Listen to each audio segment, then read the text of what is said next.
I will be presenting joint testimony with myself, Liza Garcia, Tracy Thomas, and Francelli Chapman. It shouldn't take more than 3 minutes. Before the voters to change our primary election system to a nonpartisan system of elections. This system allows all candidates to appear on the same ballot in the first round of voting and allows all registered voters to vote in that round. The top 2 vote getters would then appear on the November ballot. This type of system is employed in the most major municipalities throughout our country, and it is time for New York City to catch up. 897,180 voters in our city are not registered in either the Democratic or Republican parties. 751,442 of us are unaffiliated with any political party. 25% of those unaffiliated voters are under the age of 30. 20% of us are African American. 24% of us are Latino, and 11% of us are Asian American.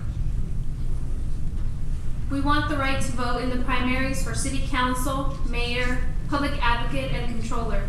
We want to participate in deciding what candidates will be on the ballot in November, and we should not have to join a political party in order to exercise our democratic rights.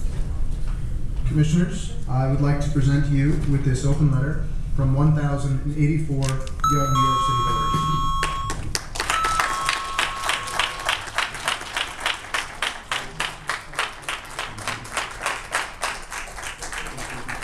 Commissioner Cohen.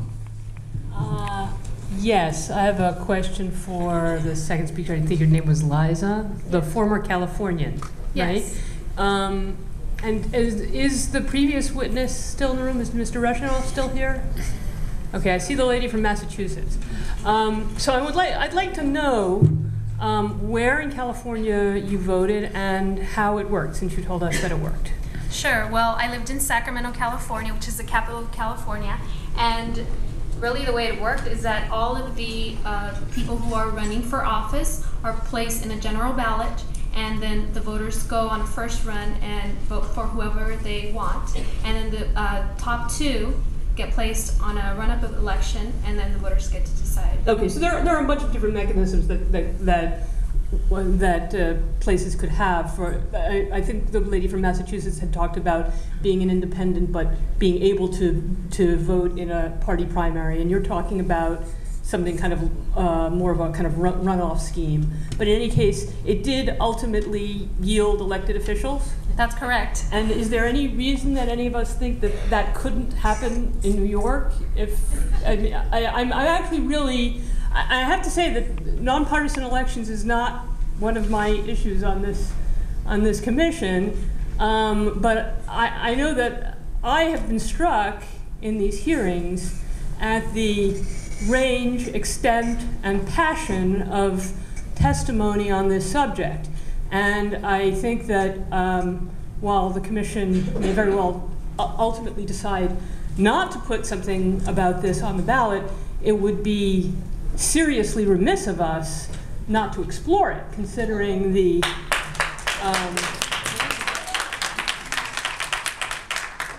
range and passion that we've heard about it. And so I'm now that we're starting to hear witnesses tell us that they come from other places where they have these systems, I think, we'd like to know how that worked for you. Yes, well, it wasn't even, I didn't have to think about it. I just had to choose for the best person that I thought had the best ideas for the city, and I don't think that I should have to register into a political party to do that here. So thank you for consideration. If Mr. Rushinoff is still in the House, I would love to hear why he thinks it can't work in New York if it works in 41 other states and many municipalities. While we're waiting for that, if I could add some additional, 85% of U.S. cities already have nonpartisan municipal elections.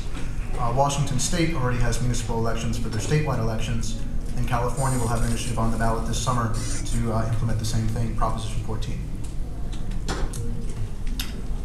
Yes. A quick question for those of you before you depart, which does not have anything to do with nonpartisan elections. Yes.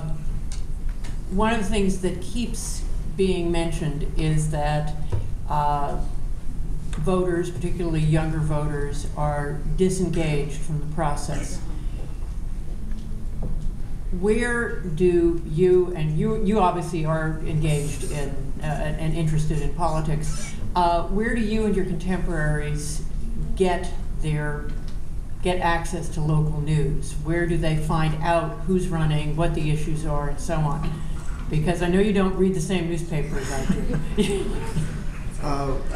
Well, I actually get most of my news from The Hankster, which is one of the preeminent blogs for independent politics. Okay. Nancy Hanks is right there. She is the one who runs that and taking video of me at the present. I'll look for you tomorrow morning. Yes. Google The Hankster, it's right there. Comes up first one or two things. I'd say mostly through the internet and mostly from our friends. I would also say that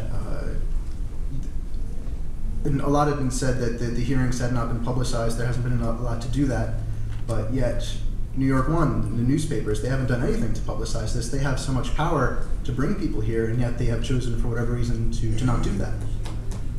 So before the blame gets put on the commission that for whatever reason you're not doing your job to bring people here, which I disagree with, I say you are doing that, the blame should be put more strongly on the media and the newspapers for if they're going to complain that people aren't coming, they should at least put the schedule for the hearings on television or in their paper.